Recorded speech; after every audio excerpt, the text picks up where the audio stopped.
chapter 3, we're starting chapter 3 today, so reminder, no, it's not chapter 3. That's wrong. Chapter 4. Reminder that if you haven't gotten started on your projects, which I hope you have, then you better get started. All right, I got to run to my office. I put the wrong one in here, so just be good until I get back. Don't burn the lab down.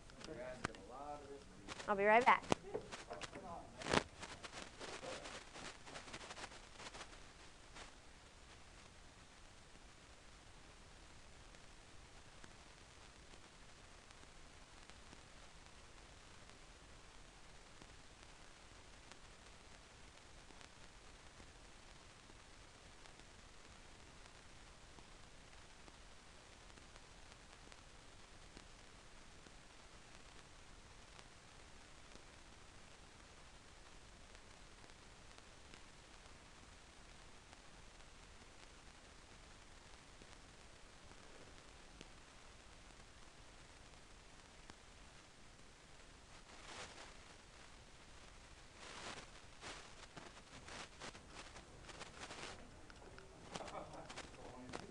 All right.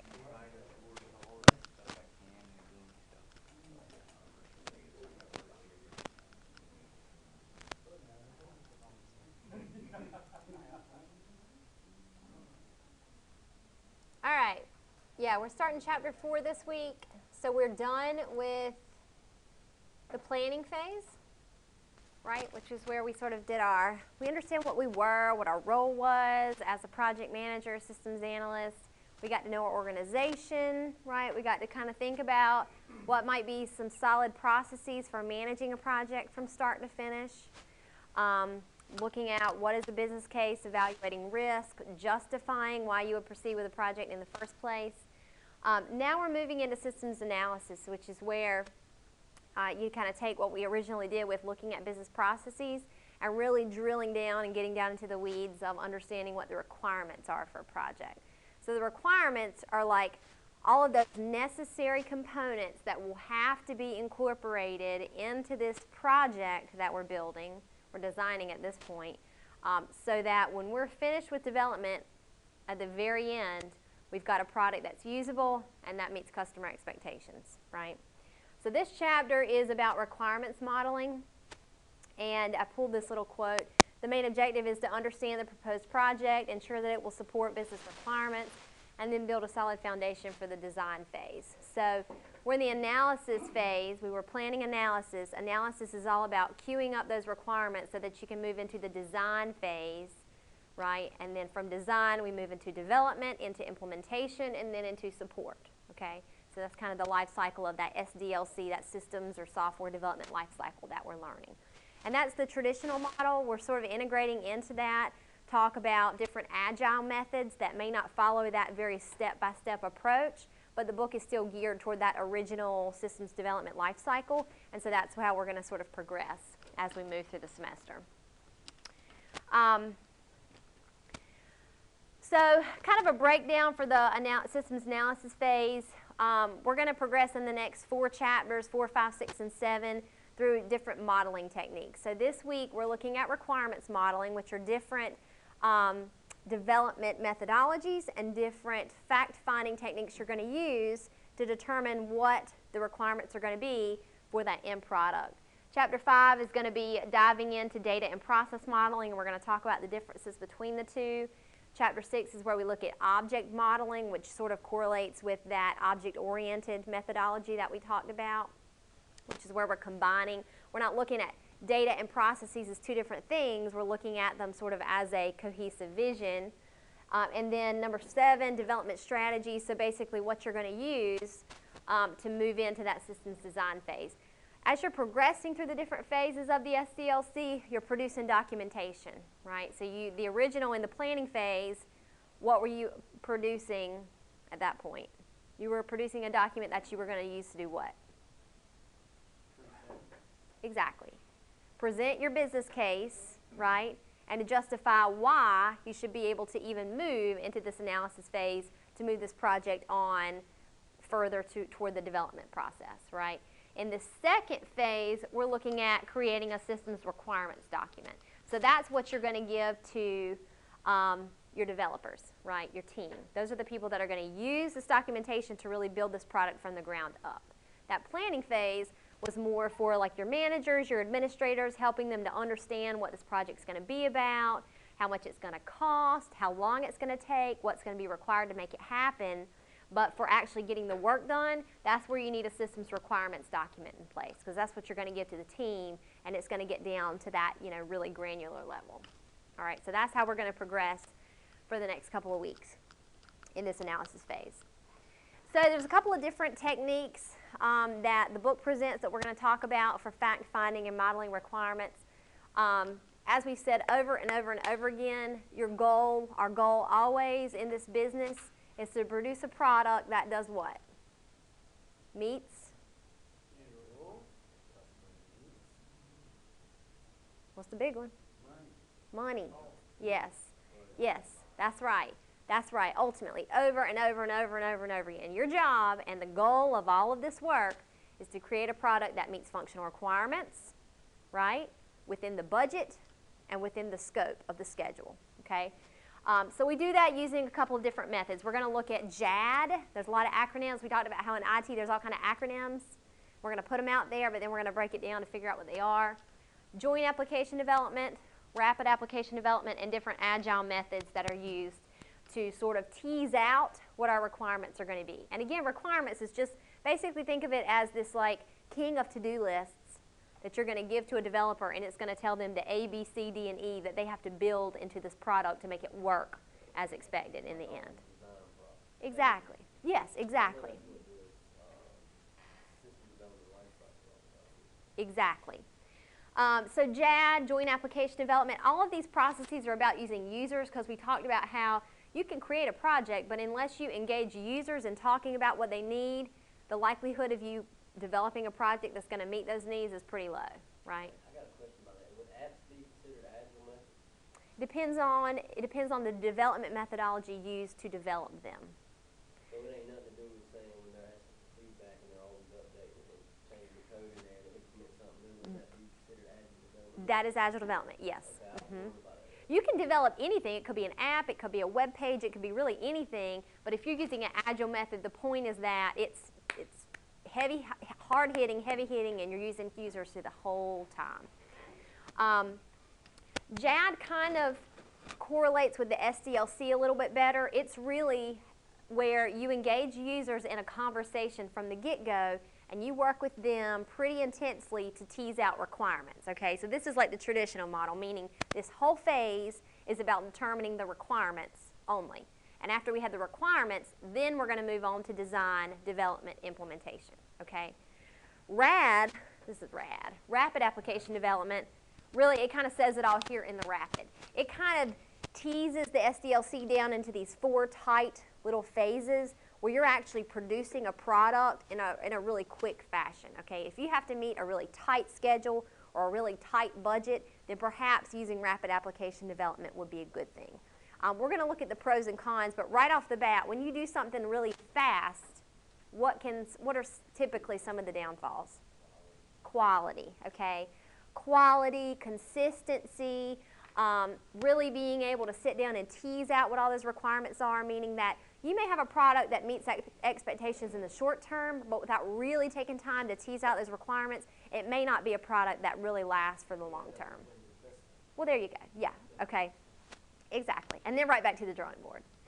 But in some cases, for some projects, it meets the need, right? Agile methods is, again, this whole idea of intense interaction with users.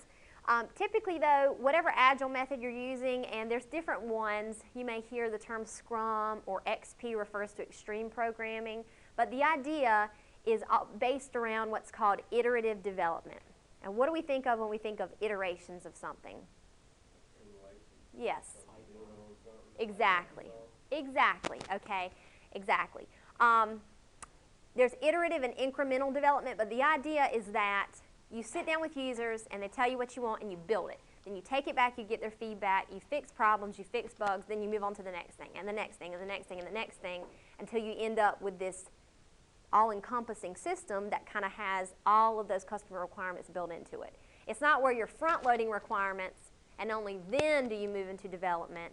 Agile is where you're kind of building all along the way, okay? And then you're giving those little pieces to the customer, letting them use it, get feedback, and then fix or edit accordingly. Does that make sense? Okay, so just different approaches. It depends on, and you might be thinking like, well, when or how would I know how to use this? It really is kind of depends on the project, the organization that you're working in, the schedule, the what the budget is.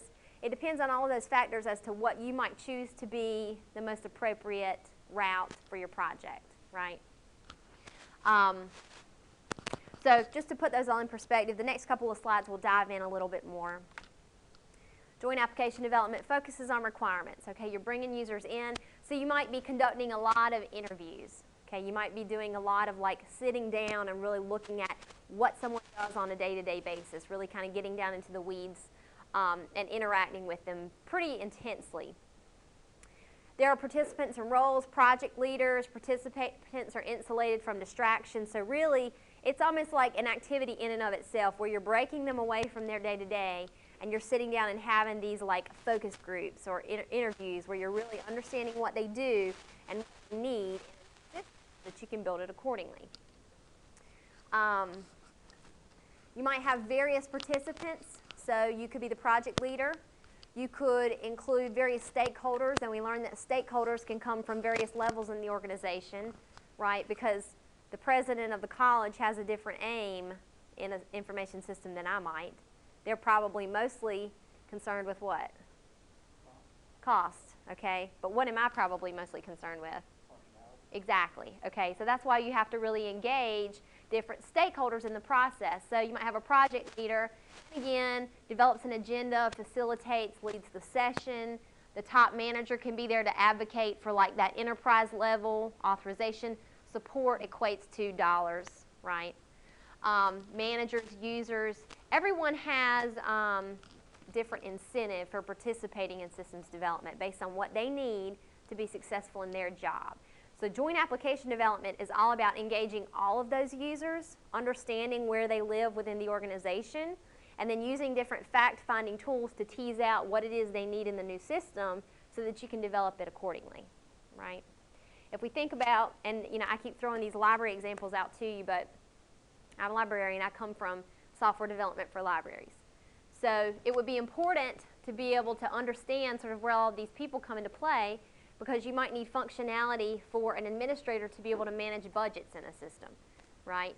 You might need a module or functionality in a system to allow an IT staff member to do like user management, user permissions, user privileges. For someone on the front end, you might need a module that allows them to manipulate the system in a way that's not maybe all-inclusive of the functionality of the system, but they can use it in a particular way. Does that make sense? Everyone has a unique way of using the tool, and you as the project manager are responsible for understanding that. So how this works in the day-to-day is that the project manager, say you're using, you know, JAD, would work with all of these people and perform all of these fact-finding activities to then define what the functional requirements are going to be for a project. Those functional requirements are then documented in that requirements document, and then that requirements document is delivered to who? The developers, right? So you're sort of like the happy medium. You're working with the customer, with the stakeholders to understand what they need, teasing it out for them in terms of requirements for a system, documenting it, and then delivering it to the developer so they can get started on creating this product, right? Yes, exactly. Exactly. Absolutely. Well, that's a really good point, because we were talking about how like a person in this role really needs to be not only a people person, right, but they have to have this perfect combination of like technical expertise and people skills. Because you got to be able to work with people who have little to no technical expertise and to be able to communicate that to developers who are a bear in and of themselves. I mean, that's a whole different breed of person right there, right? And so it really is like walking a fine line between meeting the needs of both groups. And it's important to do that, or again, you're going to end up with a system that is disjointed and doesn't meet needs. So disadvantages of that, it can be more expensive, it can take longer. If you're involving a lot of people in the organization, it can be kind of cumbersome. Advantages are that, you know, everyone gets to participate. You really get to understand that all-inclusive vision for this tool, and you can produce a more accurate statement of system requirements, right? You're not sort of blazing through it. You're taking time to get in and understand and work with everyone to document what those requirements would be. So RAPID, again, similar approach to joint application development. You're engaging users in a conversation. You're using different tools like interviews, questionnaires, focus groups to gather information, but you're fast tracking it, right? So it's this complete methodology in and of itself. And of course, when you're doing anything fast, typically it's to reduce costs, right? Developers cost a lot of money. Their skills are very valuable. Typically, they get paid really well. So if you're meeting a really tight budget, then you may want to only employ them for a certain amount of time, and you got to pump this thing out, right? Or maybe you have this drop-dead deadline that you have to meet, and in that case, again, rapid application development could be more appropriate because it's not this long, drawn-out process. You can imagine, right? I mean, really put yourself in the perspective of someone in this role. Coming in, doing the planning phase, working with the whole organization. You think about people's schedules, talking to people, interacting with people. This could be a process that takes weeks, months, right? Especially if it's a big system. And that may not necessarily suit the needs of all projects. So rapid application development may be more appropriate.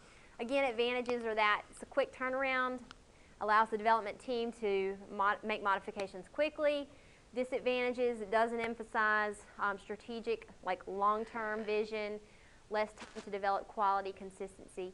Another thing you see with agile methods is that with like the SDLC in the traditional software development lifecycle, documentation is really big. Like all of these documents, the design document, the requirements document are really big. Why? Why do you think that's important? Especially if you're involving a lot of people in the mix.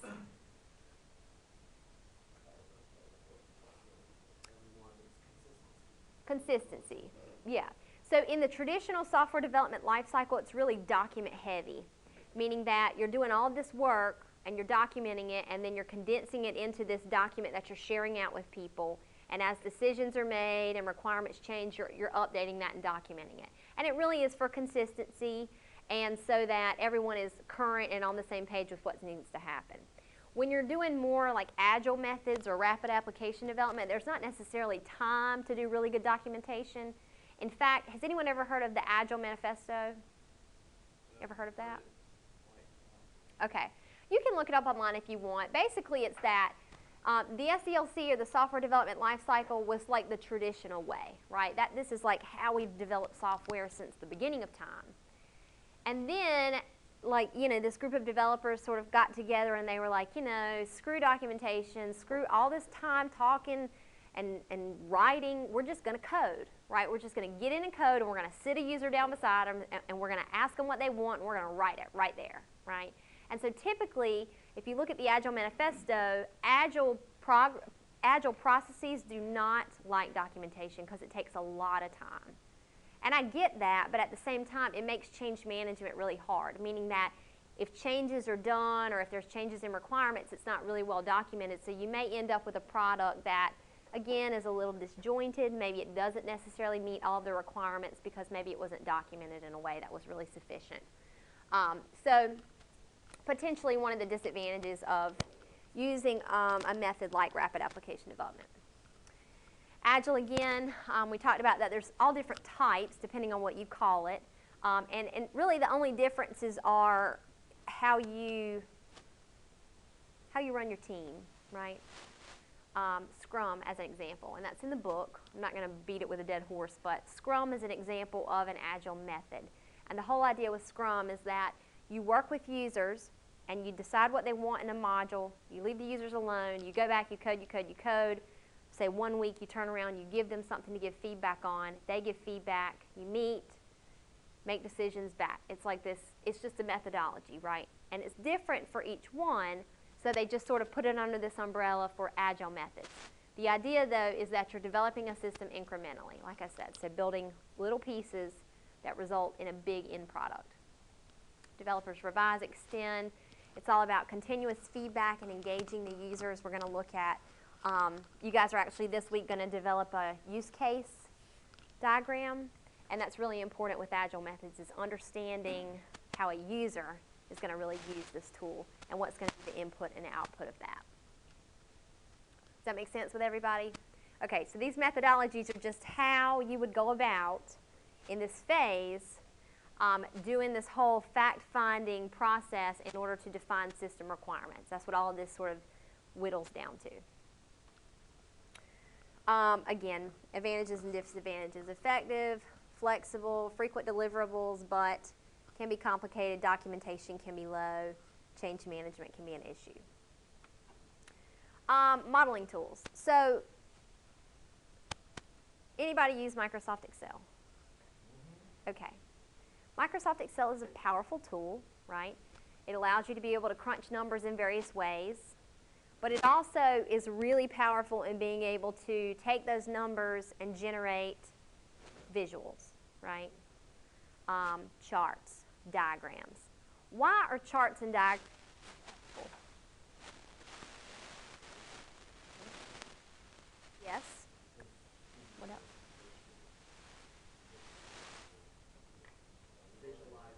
Mm-hmm. Exactly. Numbers, a lot of text can be really overwhelming, right? Visuals are easier for people. It's easier for people to kind of visually see how something works, right? So that's why modeling is really effective, especially when you're designing software, because software is really nothing more than a whole bunch of lines of code that no one can read, but your developers, right? And you end up with these documentation requirements documents that are just like books, right? Nobody wants to read that. So if you can get in a room with a group of people or your stakeholders and you can use some modeling tools to be able to show them how it's going to work, that really translates a lot better, right? Typically it does. So a project manager is going to use various modeling tools to help them to tease out what these requirements are going to be with their users. So before, they're going to sit down, they're going to talk with people. This is how it would work in the day-to-day. You'd sit down, say you'd have a focus group or an interview, you'd ask your questions, you'd document, right? Then you'd walk away and you would assess all of that information and kind of try to tease out what the requirements are going to be. Then you would take those requirements and you would try to display them in a visual fashion by modeling them. Then you're going to take that model and take it back to your stakeholders and say, take a look at this. Does this make sense? Does this really represent what we were talking about? Does that make sense? How you would sort of go through that whole process? Yeah? Okay, we'll see it a little bit better in a minute. So it involves using graphical methods and tools to be able to model requirements and processes. Microsoft Word is equipped for you to be able to generate charts, right? Or SmartArt. Does anybody use charts or SmartArt in Microsoft Word? Okay. I say that this week because your tasks for the case study are mainly going to be to generate diagrams, okay? So you can use Microsoft Word to do that, or you can use Visio. Has anyone used Visio? No? Okay. It comes with DreamSpark. It's not installed in here, but it should be in that lab and also in 117. It's a Microsoft product that allows you to create diagrams or visuals. But really, it's nothing more than a tool that's geared with a whole bunch of different little icons that you can drag and drop to be able to create models. You can do, for the most part, the same thing in Word. So I'm just saying that to say, if you want to start for your task this week, modeling in Word, using like charts and SmartArt and that kind of thing, you can do that. If you feel like it's not meeting your need, then you might want to jump over to Visio and see what the different options are in Visio. And it's a really simple tool to use. In fact, I think we'll have time on Wednesday. We might jump over to 117 and just pull up Visio, and I can show you how to use that. But you're basically going to be doing what you did in Chapter 1. Everybody remember creating your business processes, okay? Where you created shapes and you use the arrows to identify how you're moving from one transition to another in the process. You're going to be doing a lot of that this week, okay? By using different modeling techniques to tease out your requirements. So how are you going to do that? Well, there's a couple of different things.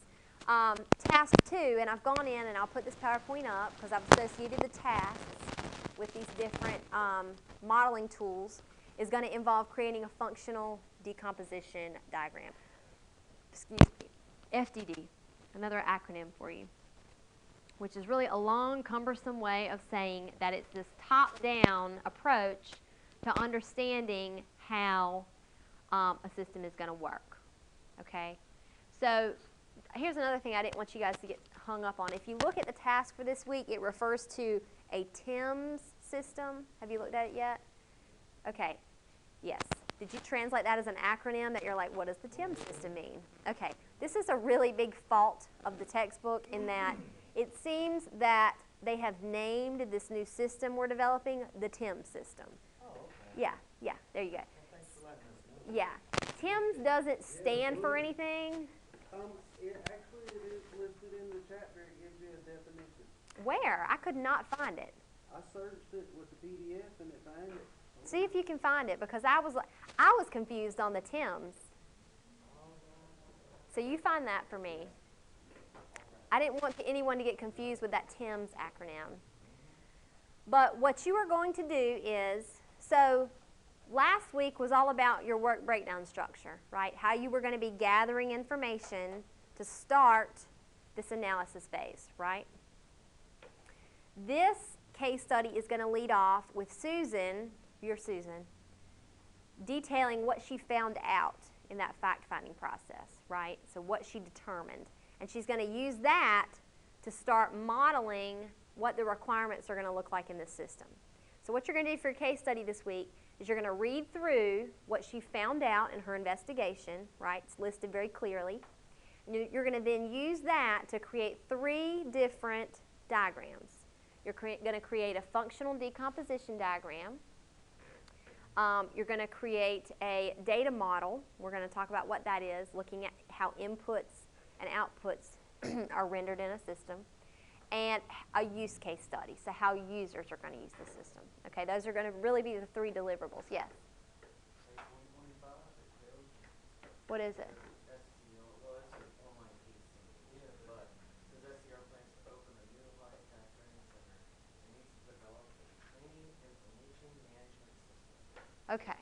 Okay. So this is going to be their training and information management system, the TIMS. Okay, but it doesn't. It's not another acronym for you to be concerned with, is what I'm saying. Don't look at that and be like, well, I need to make a TIMS. Where's the TIMS? Where's the TIMS? Right? You're building the TIMS, the transaction and information management. Training information management system. Okay, you are building the TIMS for Personal Trainer Inc. So don't get stumbled up on that. So what you're going to do is look at her whole fact-finding process, and you're going to create a functional decomposition diagram that's looking at that system top-down, okay? So this would be TIMS, right? And from here, you're going to sort of create in your head how the different functions or modules of that system would work. And a lot of this is open to interpretation, okay? Don't really get hung up on what's the right or the wrong way. There's a whole lot of creativity to be embraced here, just like there has been in all of these case studies. A lot of it is for you to just kind of imagine, right? Because the third task is going to say, using the information gathered, develop a requirements checklist. Susan's not going to tell you what the requirements are. I'm not going to tell you what the requirements are. You're going to have to think about what you imagine would be the functional requirements for this system, okay? So really, you're going to kind of make it up off the top of your head. You can do that after assessing what she found out in her whole fact-finding process, but again, a lot of this is embracing the role of a systems manager or systems analyst, using this information to determine what you think might be an appropriate requirement for this system. Does that make sense to everybody? We all understand what a functional requirement is. Okay. If I came to you as a customer and I said, I need an information system that's going to allow me to process transactions in my store, what would be a functional requirement for that tool?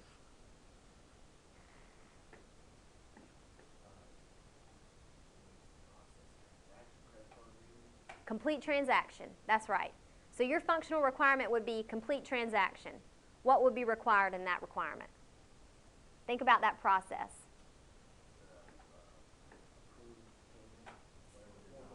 There you go. There you go. There you go. There you go. Retrieve or update inventory. And then deny or grant. There you go. Okay. So again, don't think of it as this big bear. Just kind of break it down, right? Think about the activities that are going to be going on in this new system, and then from a practical point of view, think about how the system is going to complete that transaction. Does that make sense to everybody? Okay. All right. So again, creativity, sort of sinking down into this role, imagining that you are a project manager on this development product, and you're going to be determining what it's going to do based on that fact-finding information. Okay? Everybody good with that? We need some real creativity going on this week. Okay, so that's what FDD is about. Real top-down. It looks like an organization chart, right? Okay, you start at the top of the organization, you work down. Just like any information system, it's going to have sort of an interface, a main interface or a core, and then it's going to have various modules, right? Think about for Personal Trainer Inc., it could be like accounts receivable, member management, it could be reporting. And again, it's sort of open to interpretation or creativity, but you can imagine, right, what some of the modules or functionality of that system would be, right? Okay. All right, good. If you don't, feel free to be like, I don't understand a word you're saying. You need to frame it different. Business process modeling, you guys have already started this. It got you in the idea of thinking about how someone was going to use this system. You're not going to be redoing the wheel here. You're not doing any more BPMs this week, no. But this is another modeling tool, business process modeling. Business process modeling notation is just a formal method.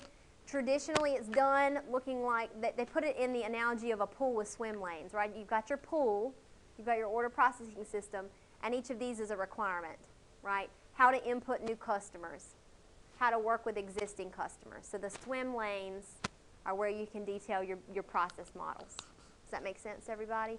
And you understand that these are the events, and the arrows basically indicate to a consumer how the information system is going to work through those various processes to complete a transaction. Does that make sense? Yeah, 'cause like the programmer would have to write the code, say if you use like and they would write the code in there. Okay. And each step, there would be different code for that process to happen.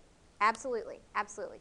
All you're using this for is to go back to the customer and say, remember how we talked about that you need a way to be able to enter new customers? Does this process look right to you? Does this series of steps, is this what you would do? And they'd be like, yeah, that looks good. Or they'd be like, no, you forgot something. You would work that into the visual, and then when you've got the visual down, then that's when you can take that and translate it to code with your developers. Yeah.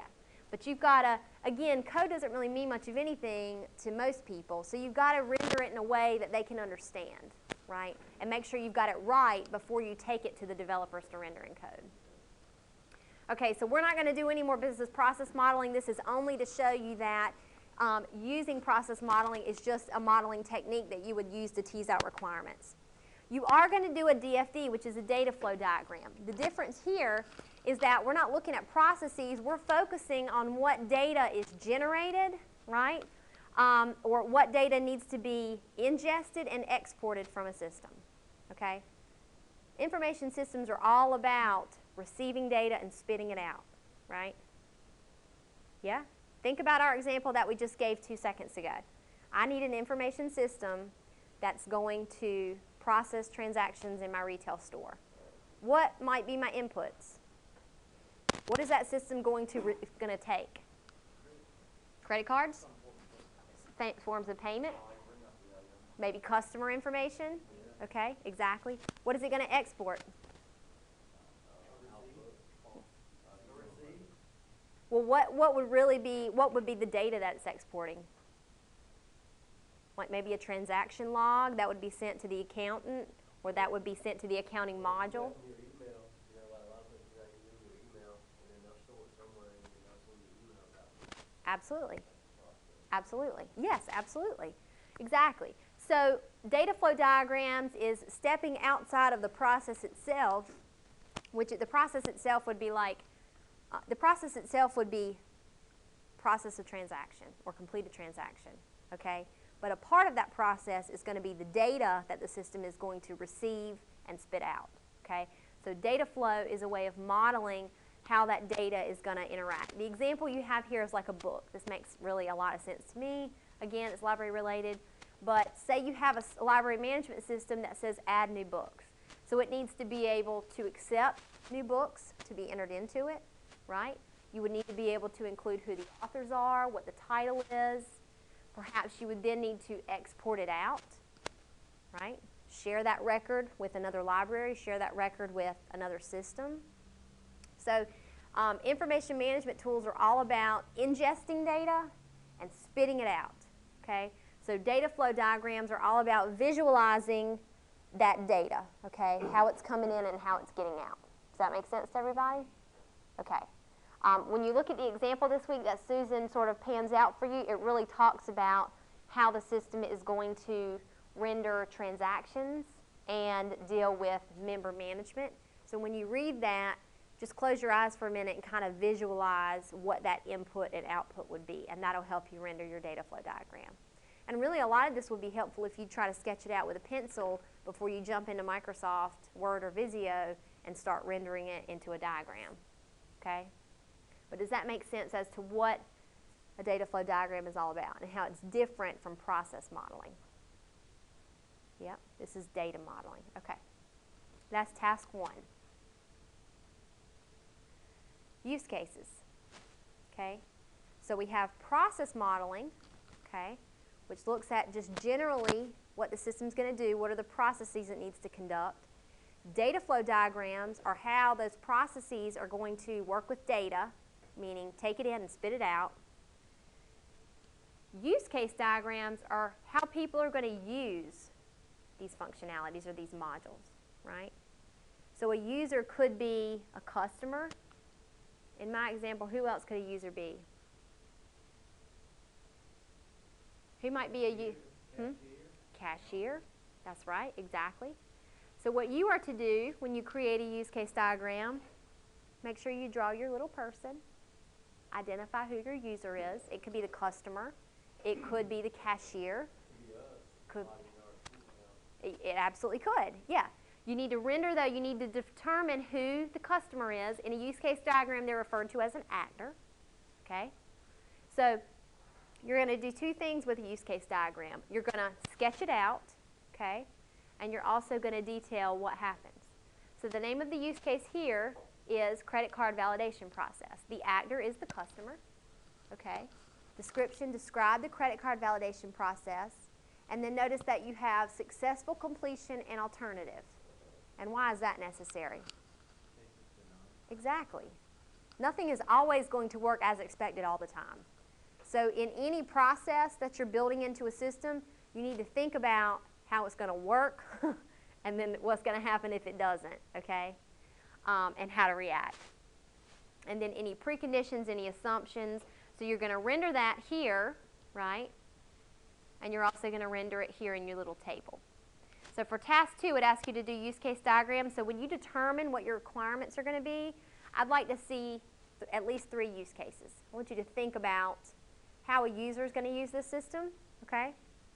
And then render that using a use case diagram and also a table that's going to define how that interaction is going to take place. So thinking about Personal Trainer Inc., who might be your users? Customers. How would a customer use it? There you go.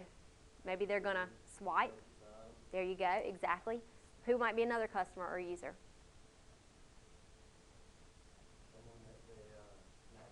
Cashier, okay.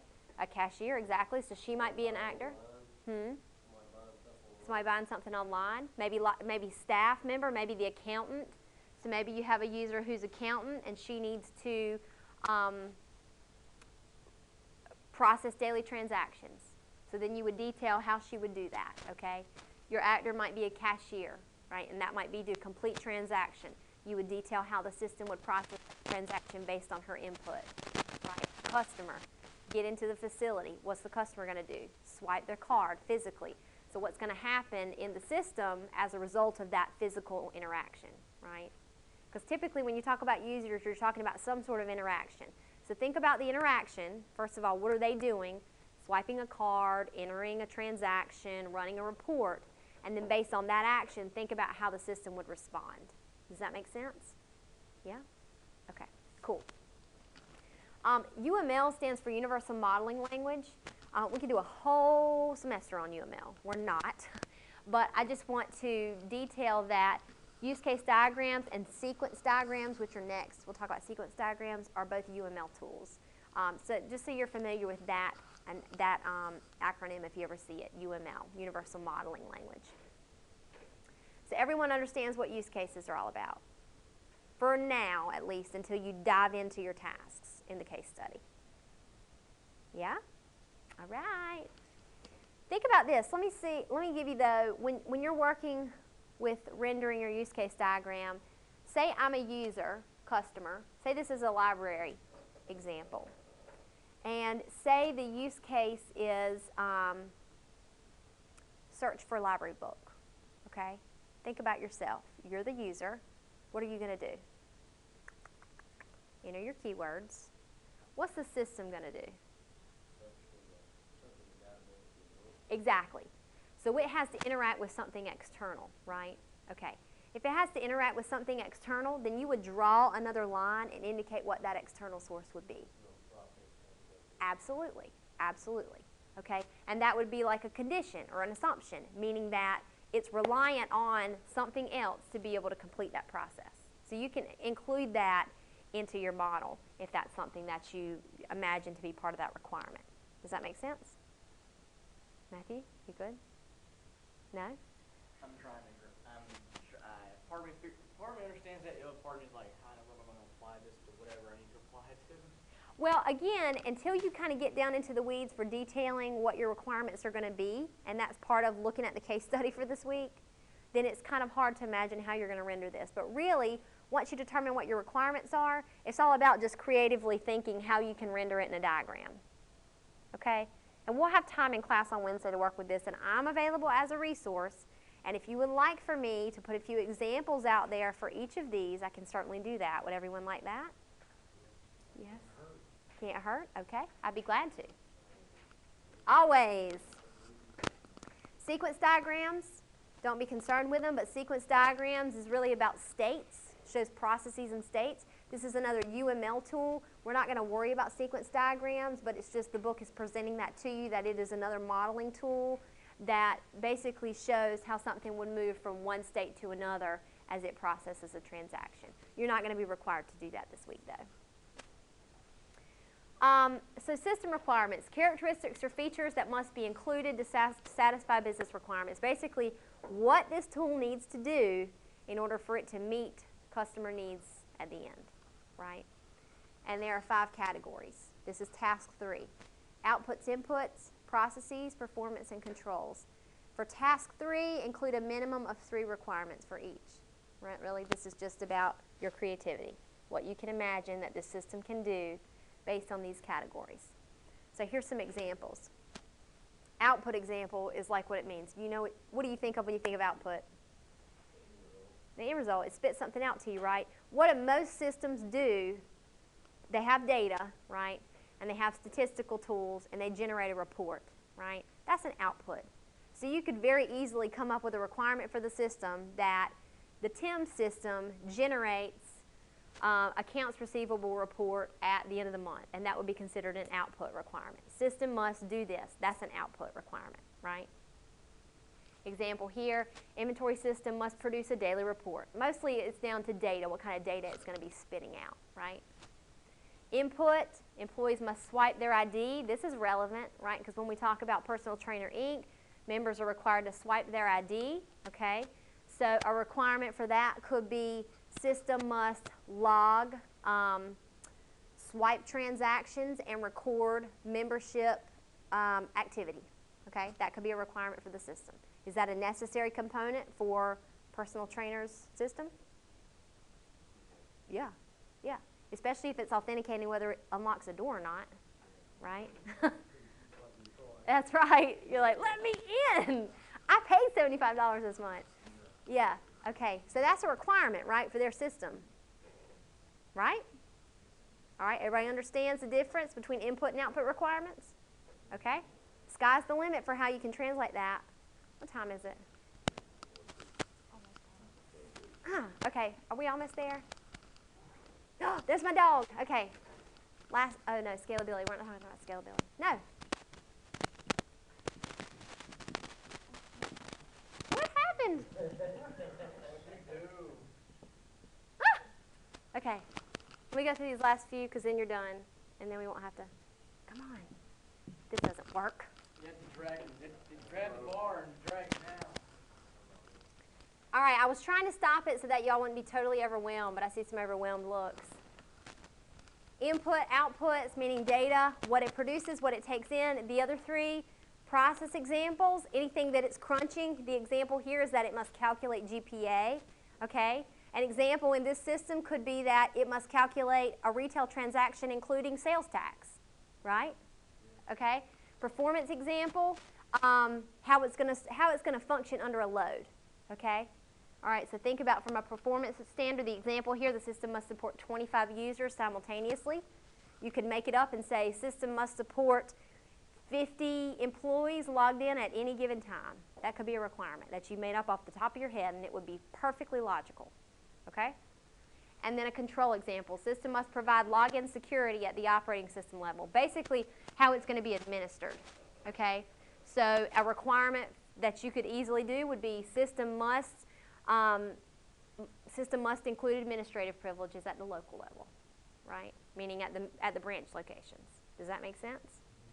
Everybody good? All right, I'm looking at faces, looking for panic. Are we good? I ain't got the score yet, but I'm feeling confident. Okay. What I would encourage you to do between now and Wednesday is to at least read through the case study. That will make you feel a little less anxious, okay? Start to think about your requirements, and then we'll have time in class to do some modeling, and I can help you, and I'll try to spit out some examples in the middle. And then, yeah, absolutely, absolutely. We're going to set you up on a pedestal. Do some nude sketching, yes. All right. I'm still stuck on the big picture thing, like the. No, All right, do it. Okay, I'm still looking the whole entire book we have to make. I'm still unsure what I need to put into it. You need to put into it your completion of the tasks from each of the case studies each week. So where does it need to go in this section, though? Do I need to have it labeled as? You need to just clearly distinguish it in the document. So you could just say for each chapter that you tackle in the document, put Chapter 4 case study. Include your task questions, and then under the questions, put your answers. Okay. There's not really a right or wrong, really, so long as you're including it all and doing the work and thoughtfully completing the exercises. Last week, the narration that you want us to do, Yes. what part of that? Was that the whole study or was that a certain question? It was related to, I did it, there's something else I wanted to do. I can't remember what it was, but I remember this morning. it's in the PowerPoint. It's related to the your critical path and your work breakdown structure. Yeah. It's not like you have to write this book, but just basically sum up what you've rendered in the diagram. Okay. I couldn't remember, I was like, Yeah, it's just a narrative to accompany it, but nothing complicated.